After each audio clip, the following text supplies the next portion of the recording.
next elections. Therefore, we want to tell Mr. Rigathi Gachagua that being that you are not in office today, we want to ask you that a good dancer knows when to exit and when to come back to the floor. You are out of office today. You're vulnerable because you don't have any security. Your security was withdrawn. You just saw what happened to you when you visited Limuru, when you went to Limuru at the funeral that you attended. Whether they were state goons or not state organized goons, but you know what happened during that period. And I want to ask you that because times for campaigns have not yet started, my simple advice to you is that you need to take a break so that you strategize is when you can come back. This is a time for you to put a lot of strategies. If you want to come back in whichever way that you'd want to be active in politics in this country, as we speak today, things are not running your way, so you need to get back to your boardroom and start organizing yourself, because we are all aware that you are to attend some functions just over the weekend and you cancel them simply because you don't have security. We want you to help this country move forward. We don't want politics of tribalism. I want to ask all Kenyans from wherever they are, from all walks of life, that let us not travel towards this journey.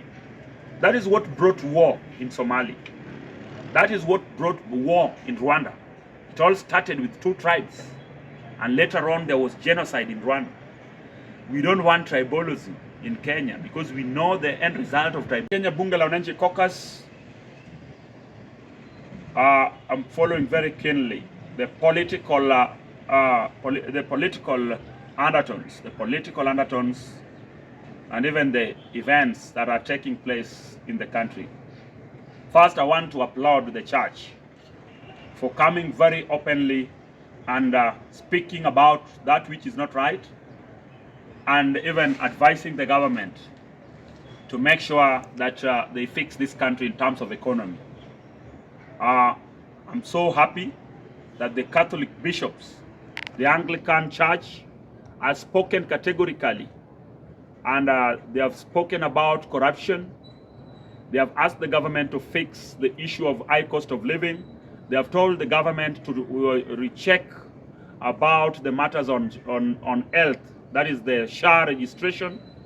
They have also talked about the lecturers' strike, matters touching on full education capitation, and all other affairs that pertains to the social welfare and social, political, and economic welfare of this nation. The advice to the president that the churches have given out, something that I also equally share the same with them, and I want this nation to run towards a right trajectory. Mr. President, we are asking you that you know that you have all the mandates from the people of the Republic of Kenya, being that you are in that position, the highmost position in this Republic of Kenya, and your sole mandate is to make sure that you unite the people of this country together. You make sure that you revive the economy of this country. You make sure that you bring employment for the youths together. You make sure that every other matter that pertains to the national interest is put to where it's supposed to be put. On the issue of the former deputy president, that is Mr. Rigathi Gachagua. We know that Mr. Rigathi Gachagua is home, and today we have a new deputy president known as Professor Kithure Kindiki, a man who understands his role, a man who is very humble, a dedicated scholar, somebody who believes in the rule of law, professor of law who understands the constitution of this country, somebody who promised to help the president to fix the social, economic, and political problems of this country. I want to congratulate him for walking the talk and assisting the president in discharging the mandates of that office. That is something which is very good, and we can see it. We want a stable economy. We want a united nation and a united country. That is what we want. We want a country that focuses on the development for the youths, a country that focuses on the importance, interest of the women, the PWDs, and the elderly persons. A country that brings us together as young people, the civil society organizations, the Bunge la Wananchi, a country that focuses on the next generation, not the next elections. Therefore, we want to tell Mr. Rigathi Gachagua that being that you are not in office today, we want to ask you that a good dancer knows when to exit and when to come back to the floor. You are out of office today. You're vulnerable because you don't have any security. Your security was withdrawn. You just saw what happened to you when you visited Limuru, when you went to Limuru at the funeral that you attended. Whether they were state goons or not state organized goons, but you know what happened during that period.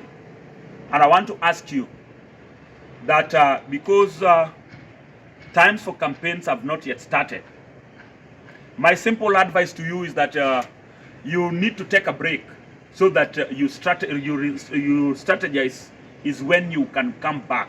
This is a time for you to put a lot of strategies. If you want to come back in whichever way that you'd want to be active in politics in this country, as we speak today, things are not running your way, so you need to get back to your boardroom and start organizing yourself. Because we are all aware that you are to attend some functions just over the weekend and you cancel them simply because you don't have security. We want you to help this country move forward. We don't want politics of tribalism. I want to ask all Kenyans from wherever they are, from all walks of life, that let us not travel towards this journey. That is what brought war in Somalia. That is what brought war in Rwanda. It all started with 2 tribes, and later on there was genocide in Rwanda. We don't want tribalism in Kenya because we know the end result of tribalism is war, and war, the end result of war is murder and loss of properties and loss of lives. Therefore, we want to tell Rigathi Gachagua, we don't want petty politics, we don't want tribal clashes, we don't want tribalism to be spread across. You are no longer the deputy president. Forget about the deputy president position. Organize your way politically, socially, in your own way. Conduct yourself as a senior citizen of this republic. Conduct yourself as a former deputy president of this republic. Avoid a lot of lamentations. Fix yourself. Get used to your place, because that is where you are.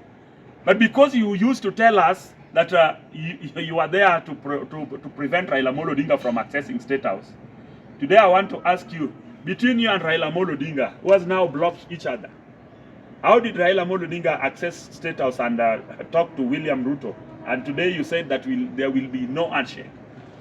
Today we are having a broad-based government. A conversation between Raila Amolo Odinga and William Samoei Ruto. Things that you told us that will never happen. We want to tell you politics is not for one person. We want to tell you Kenya is not for one individual. We want to tell you Kenya is not for a single tribe. Kenya is for 42 tribes. Thank you and may God bless you. I reside in Kisumu, and I'm not part of an intelligence. Neither do I work with the DCI. So I cannot tell you what happened. I also read it through the newspapers, and I saw it through our televisions. It was recorded that he was chased, and through some social media accounts it was said that it was state-sponsored goons. So I cannot talk about it because I don't know how it transpired. All that I got was that there was a former member of parliament for Limuru, and the incumbent member of parliament was also in attendance in that funeral. And I heard that there were some political differences, and it all happened when the former MP for Limuru was speaking, and your former MP for Limuru is a close ally to the former DP. So before the DP rose to speak, people started throwing chairs, and that is how I got it in the social media, and even the way it was announced in our local media stations. So I don't know how it went, and I want to condemn that in the strongest terms possible. That as politicians, we need to exercise decorum. Whether it is the deputy president, the current deputy president, whether it is former deputy president, whether it is the president of the Republic of Kenya, all citizens of this Republic of Kenya must be accorded equal responsibility and equal time. There is freedom of association, freedom of assembling, freedom of movement. So every political leader should be given time to express their ideas, whether they are divergent or they must be given that opportunity. Leaders must be given opportunity to walk across the nation. What I completely disagree with is the act of spreading the tribalism. But as for movement and for talking something that is very open and general, leaders must be given that opportunity just to talk. Okay. When you are in it, you support it. When you're out, you completely differ with it because your interest is not catered for. By the time the former DP was in government, he was supporting the government policy because he was part of it. During the campaigns, they campaigned together with the President William Samoei Ruto, and they were sharing the same ideas and ideologies. Now that he's out, he wants to fight it out and fight everything through so that this government falls. It is simply because of the interest, because he's not part of that government. So I want you to understand that politics is not about enmity. Politics is not about permanent friendship. Politics is purely interest. When you are in it, it is good. When you are out, it is not good. So that is what I wanted to answer you in terms of the fight for the deputy president and his utterances, the current utterances in relation to the government policies. He said that SHA is not good, but by the time he was in government, SHA was good. He is saying that the president William Samoei Ruto is not running the nation correctly. By the time he was in government, he was the sole defender to this government. Every time he used to talk about, we are fixing the economy, we found an empty coffers. You remember during his inauguration into office, he said that we found we found that there was nothing completely in the banks. And he said that Kenya has no money as we speak, simply because monies were looted. But by the time he got into office, every time that every time that the questions was shot against him, asking him how is the economy, he used to say, we are fixing the economy, or we are fixing the economy. Today he's seeing the gaps and saying that the CS, that is Honorable John Mbadi, they are interfering with the economy of this country. They are not fixing it right, simply because he's out. On the side of John Mbadi, I want to say that John Mbadi knows what to do. He's somebody who understands. The economy very well. But because he's there, he found a lot of challenges. That is something that I must admit. On the issue of the tax laws, it is true that the Gen Zs demonstrated against it, and people went to the streets, and we know what happened during the demonstrations. Even me personally, we demonstrated against the finance bill that was in place, that is for 2023 and 2024. The finance bill 2024-2025 was also rejected because we demonstrated against it. Currently, I've also heard that there are some amendments that are going to be brought in the floor of the House, the tax laws. So I also still want to understand very well what it is all about, and I will give my views after I've really gone through it and understood what it is. As for now, I want to leave it at that. Thank you, opposition. Because opposition, as we speak, we don't have opposition in Kenya. The reason why we don't have opposition is that we have a set of government that focuses on the majority and the minority. That is the government that we have. We have two sets of government, the majority and minority. The minority, based on the constitution, the current constitution, the minority are the opposition. They are the ones to put checks and offer checks and balances to the government. Therefore, all these things are done through a platform of parliament. They are done either in Senate or in the National Assembly. So they countercheck the ruling government today in National Assembly and in the Senate. But the other opposition that people used to know, it is not there. Because we all know that it is Raila Amolo Odinga who people used to know that is the leader of opposition. But since Baba came together and formed a working relationship with President William Samoei Ruto, and today Baba is campaigning to be the AUC chairperson, and William Samoei Ruto is also campaigning for Baba. Baba is the candidate for Kenya. Therefore, there can no longer be any opposition from the side of Baba, because Baba wants all support from the government. So currently, as we speak, we have a broad-based government, a government that is all-inclusive, a government that has brought us together, a government that works for the interests of the people. Baba's team are in government, and Ruto's team are in government. So though ODM is claiming not to be in government, which is also right because they have not signed any deal and openly, which demonstrates that they're part of government. But as we all know, Baba's team are supporting the government. Just recently, when President William Samoei Ruto toured Kisumu, Gladys Wanga, who is the governor for Homa Bay and the chairperson for ODM, did promised William Samoei Ruto in Kondele that the ODM party are supporting the government. Those were our words, that we are supporting your government, I will stand with you, and we know that you are working so well. ODM is supporting your government. So that is my take on that. Azimio is dead politically. Azimio is dead. Azimio is dead because Azimio is not holding any meetings. Azimio are not making any deliberations. They are not making any actions in terms of the 2027 politics. There are rarely meetings for the Azimio. Legally, Azimio is existing. And ODM is in Azimio legally because they have not exited. For them to exit, they must write a letter to the register of the political parties. The letters are letters that they're demanding for withdrawal. So they withdraw themselves from Azimio officially. Wiper has not moved out of the Azimio. Jubilee has not moved out of the Azimio. DAPK has not moved out of the Azimio. Those are political statements that are just spoken in the public. But the official exit has not been done. Even Martha Karua has not moved out of the Azimio officially.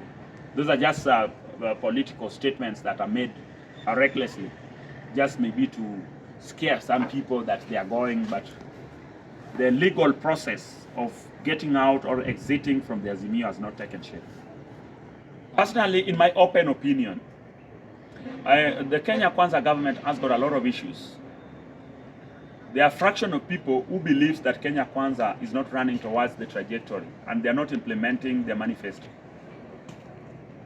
And the manifesto that William Samoei Ruto did promise the people to implement from 2022 to 2032 is not in order. That is according to people's thinking. Some people are thinking like that. There are also people that believes that because of everything that has taken place, the demonstrations, the issues that have been there, the court cases that have been with this government, that is something that has made this government not to implement or to deliver on their mandates. As for me, I believe that this government needs to sit down very well and look at the most priority areas, what people are supposed to, what is supposed to be done to our people, so that they organize them. For example, the issues touching on health. Health is a very fundamental thing, and whenever you touch on health and you organize yourself as a nation or as a country, that is when it is seen that that government is working. Because without health, there is no development. Without health, there is no wealth. So you must organize for wealth. For health first is when wealth will come. 2, education. Without any education, there is no moving nation or moving country. So education is also a problem, because we see the strikes of the lecturers are on strike. The JSS teachers were also on strike, though today the government made some promise and they're in school. We know that the primary teachers and the secondary teachers, they've been having issues with the government in the previous past. So there's been a lot of problems that this government needs to fix, so that we tend to believe that things are on the right way. Otherwise, if I was to give this government some percentage in a scale of 1 to 10, I was to give them about 5, and I was to say that that is how I'm seeing this government. That is what this government has done.